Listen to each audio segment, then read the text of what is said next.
हाँ हो गया, ठीक है।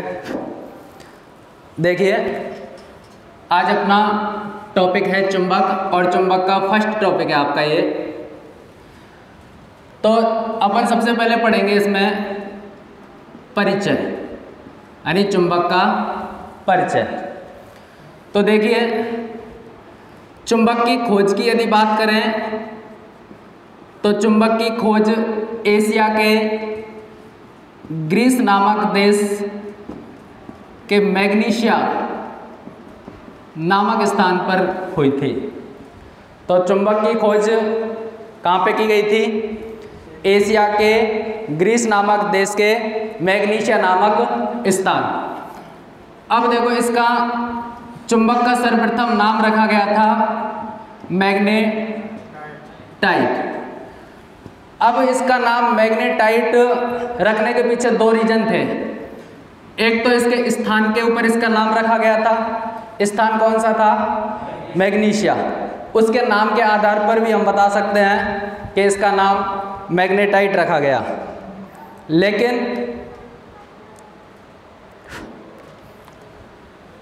एक ऐसी कहावत है कि मैग्नेस नाम का एक व्यक्ति था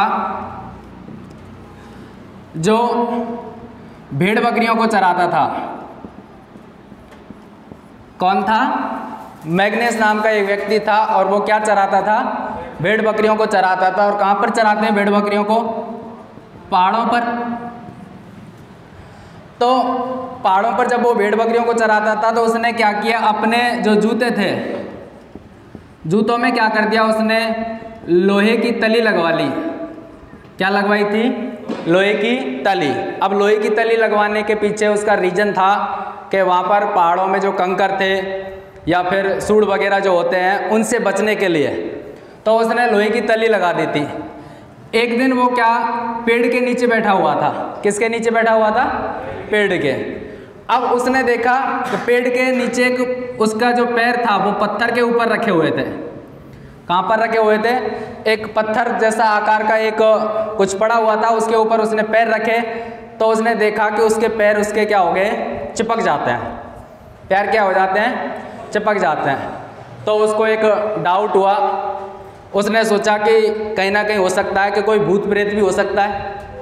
भाई मेरे पैर अचानक इसके साथ चिपक गए तो ज़रूर कोई ना कोई इसमें भूत प्रेत है। तो वो वापस गांव आता है और गांव आके वो अपने गांव के नागरिकों को बताता है। फिर गांव वाले उस पर, कुछ लोग विश्वास करते हैं, कुछ लोग नहीं करते हैं, और फिर उसके साथ चल जाते हैं, उसके साथ पहाड़ों पर। तो वहाँ देखते हैं कि हकीकत में उसके पैर, जब वो उसके ऊपर पैर रखता है तो उसके पैर चिपक जाते हैं। यदि किसी रबड़ या प्लास्टिक के जूते पहने हुए हैं तो वो नहीं चिपक रहे हैं, लेकिन उसके पैर चिपक रहे हैं। क्यों चिपक रहे हैं? क्योंकि उसकी पैरों की जो तली है उसमें क्या था? लोहा था। तो फिर उसको खोदने का प्रयास किया गया। खोदा था यानी फावड़े से, या फिर हम कहें गैती सब्बलों से। वो किसकी होती हैं? लोहे की। तो वो भी क्या हो गए? उसके साथ चिपक गई। तो उन्होंने सोचा कुछ ना कुछ तो है इसके अंदर जो ये चीज़ें चिपक रही हैं। तो काफ़ी दिनों तक अंधविश्वास चलता रहा। अंधविश्वास का मतलब वो सोचते रहे कुछ ना कुछ इसमें भूत प्रेत वगैरह वाला कोई सिस्टम है। फिर उसकी खोज होने के बाद में पता चला कि ये क्या है? चुंबक है। फिर पता चला कि ये क्या है? चुंबक है। और इसका सर्वप्रथम नाम क्या दिया गया था? मैग्नेटाइट। और फिर उसके बाद में इसका नाम रख दिया मैग्नेट, और जिसको हिंदी में क्या कहते हैं? चुंबक। वर्तमान में इसी नाम से ही जाना जाता है चुंबक को, मैग्नेट यानी चुंबक। क्लियर? उसके बाद देखा गया कि यदि उसको स्वतंत्रता पूर्वक यदि किसी धागे से बांधकर लटका दिया जाए, स्वतंत्रता पूर्वक यदि किसी धागे से बांधकर लटकाएं तो एक निश्चित दिशा में ठहरता है। क्या होता है? एक निश्चित दिशा में ठहरता है, और वो निश्चित दिशा है उत्तर और दक्षिण। तो पाया गया यदि उसको स्वतंत्रता पूर्वक हम लटकाएं तो एक निश्चित दिशा में ठहर रहा है, और वो निश्चित दिशा क्या थी? उत्तर और दक्षिण दिशा। तो फिर इसका उपयोग नाविक करने लग गए। कौन करने लगा?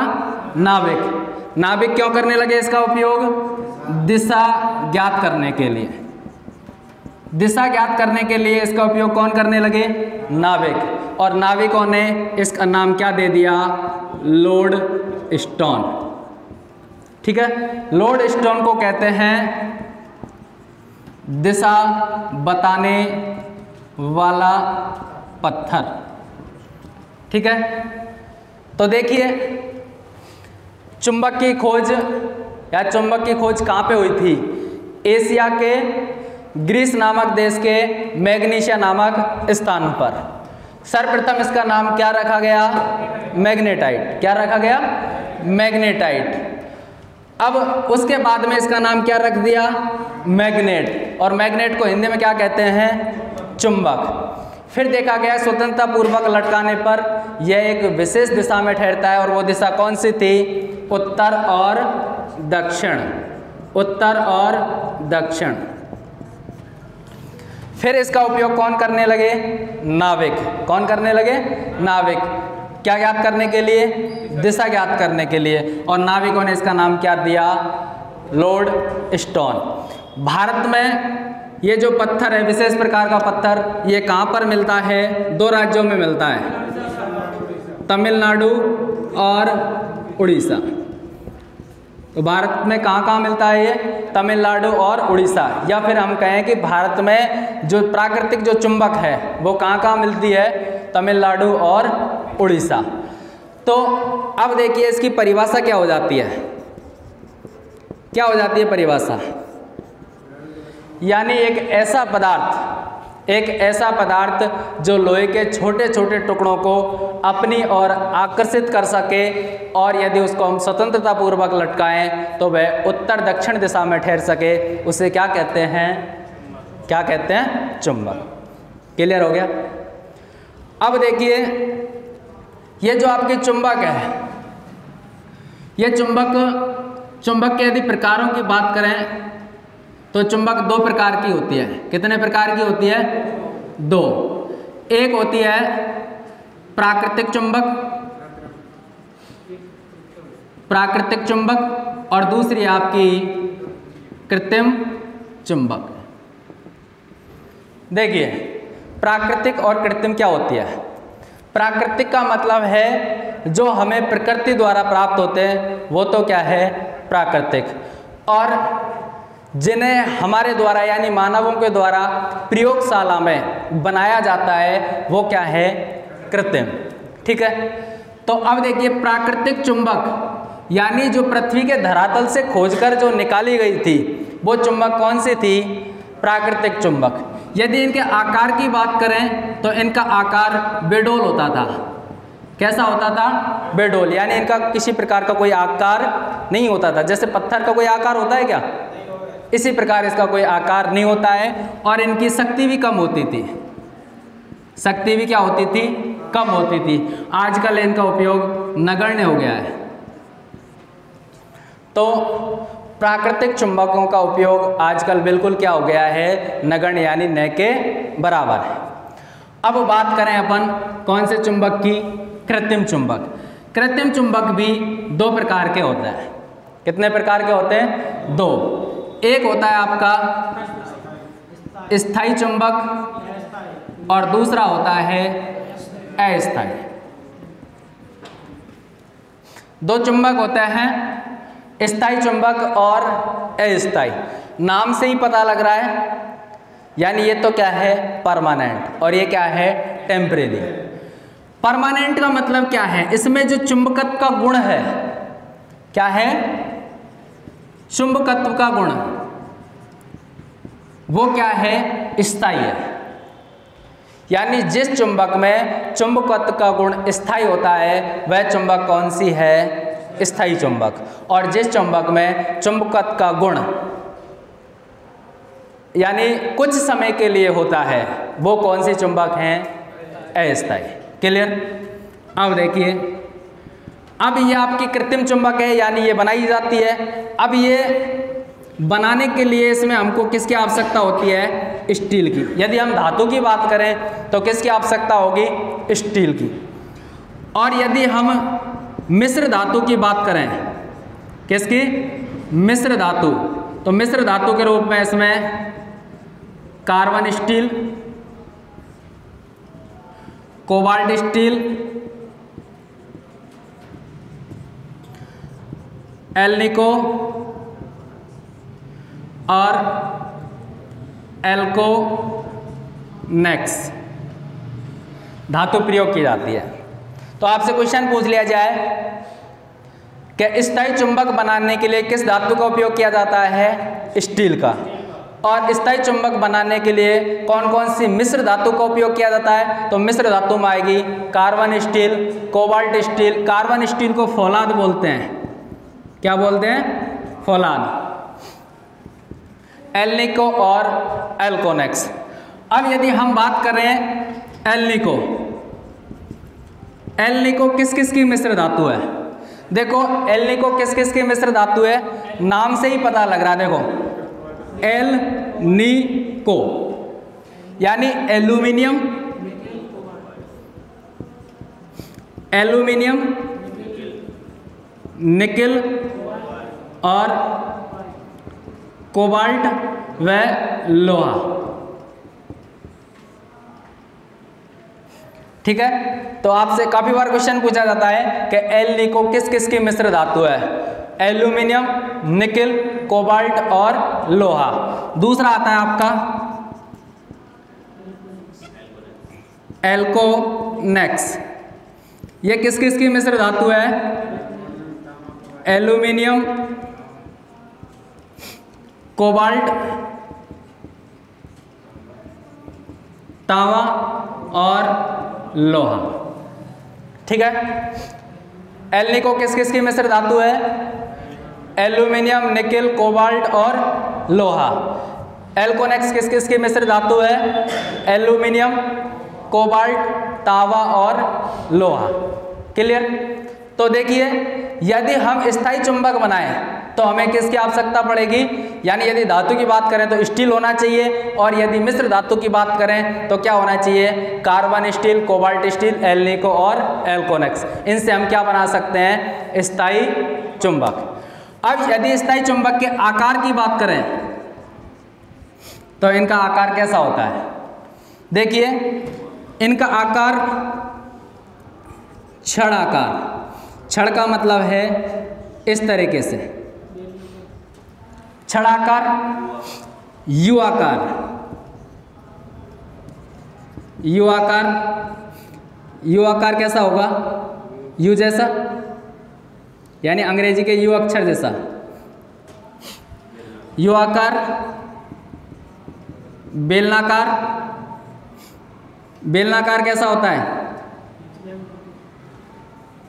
बेलन के जैसा आकार।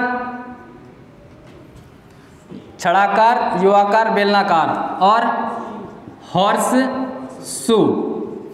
हॉर्स शू का मतलब होता है घोड़े की नाल। क्या कह सकते हैं हम? घोड़े की नाल। और आपका है चुंबकीय सुई। चुंबकीय सुई NS। तो स्थायी चुंबक जो होते हैं उनका आकार कैसा होता है? छड़ाकार, यू आकार, बेलाकार, हॉर्स शू और सुई आकार जैसा होता है। यदि हम इसके उपयोग की बात करें, उपयोग की बात करें तो उपयोग इसका कहाँ कहाँ होता है? देखिए विद्युत घंटी, क्लियर, डायनामो। डायनामो क्या होता है? छोटे आकार का DC generator. Headphone, loud speaker,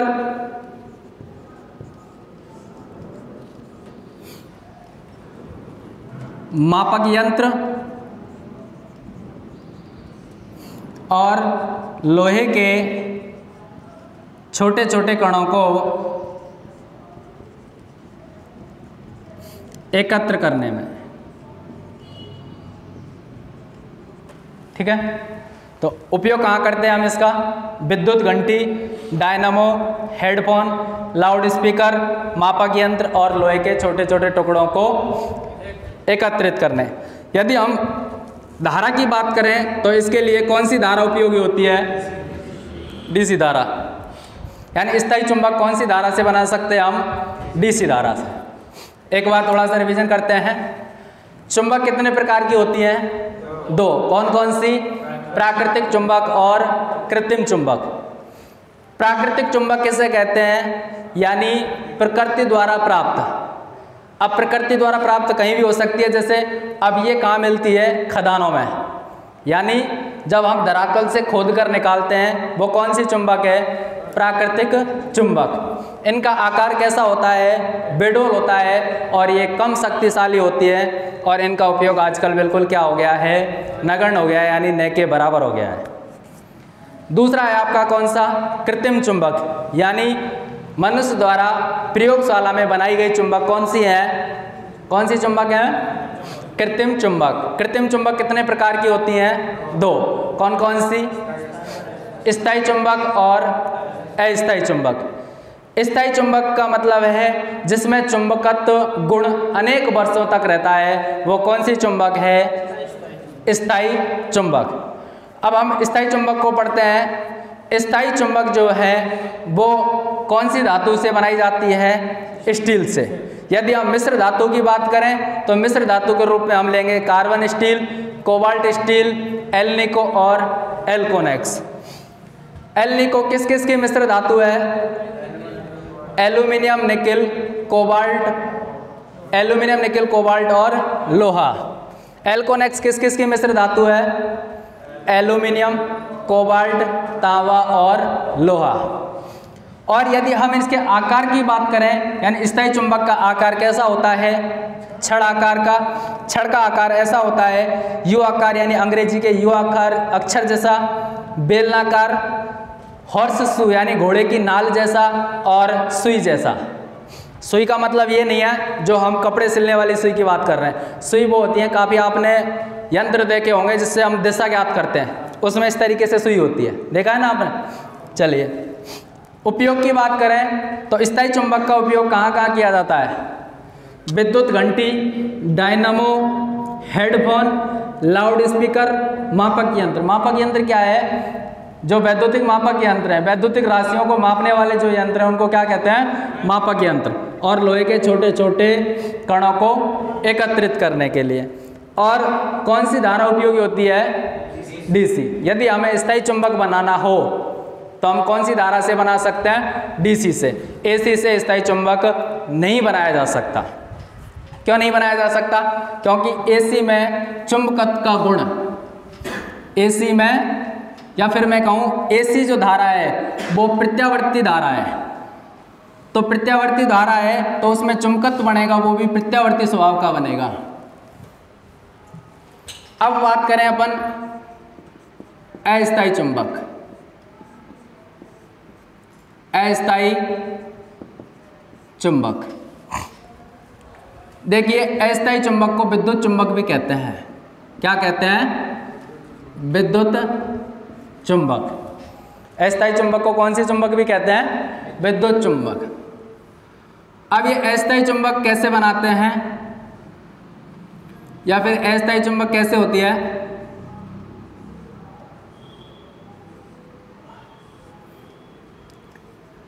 जैसे अब इसमें हमने यहां से सप्लाई दी, क्या दी?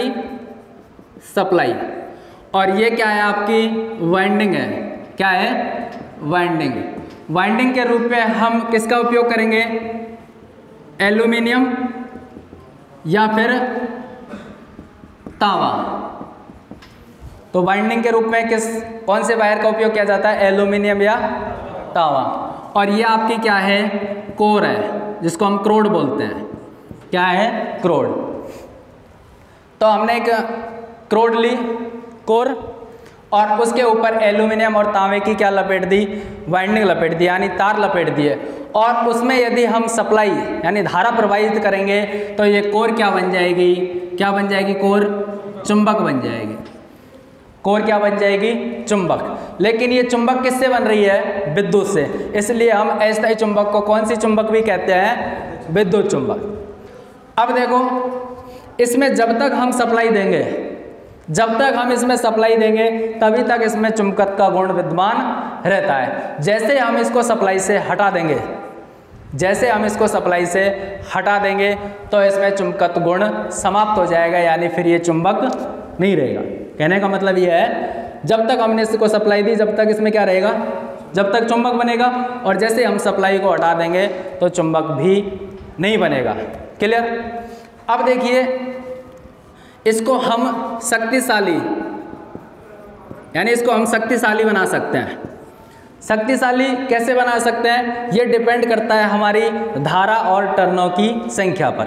यदि हम उच्च मान की धारा प्रवाहित करेंगे, अधिक समय तक प्रवाहित करेंगे, और टर्नों की संख्या यदि हम अधिक रखेंगे तो हमारी चुंबक क्या बनेगी? शक्तिशाली। तो बताओ, इसके चुंबकत्व गुण को हम अपने अनुसार कम ज़्यादा कर सकते हैं कि नहीं कर सकते हैं? क्या स्थायी चुंबक के हम चुंबकत्व गुण को कम ज़्यादा कर सकते हैं? क्या नहीं कर सकते। उसमें चुंबकत्व गुण स्थायी रहता है और इसमें चुंबकत्व के गुण को हम कम और ज़्यादा कर सकते हैं। क्लियर? इसका उपयोग कहाँ किया जाता है? यदि हम इसमें उपयोग की बात करें तो बताओ, विद्युत चुंबक का उपयोग कहाँ कहाँ होता है? AC व DC की मोटर मशीनों में, बोल सकता हूँ मैं, AC DC की मशीनों में, और ट्रांसफॉर्मर में कर सकते हैं, अल्टरनेटर, चुंबकीय क्रेन,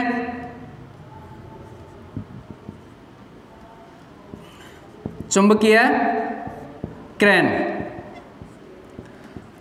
क्लच,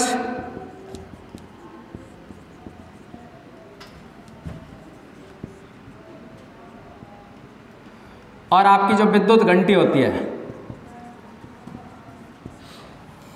विद्युत घंटी यानी जिसमें इलेक्ट्रिकल से चलने वाली जो घंटी होती है। विद्युत घंटी दो प्रकार की होती हैं, एक सेलों से भी चलती हैं। ठीक है, तो अब देखिए, विद्युत घंटी का उपयोग इसमें नहीं आएगा। विद्युत घंटी का उपयोग आता है आपके स्थायी चुंबक में। अब स्थायी चुंबक बनाने के लिए यदि हम धारा की बात करें तो हम AC व DC दोनों प्रकार की सप्लाई से हम स्थायी चुंबक बना सकते हैं।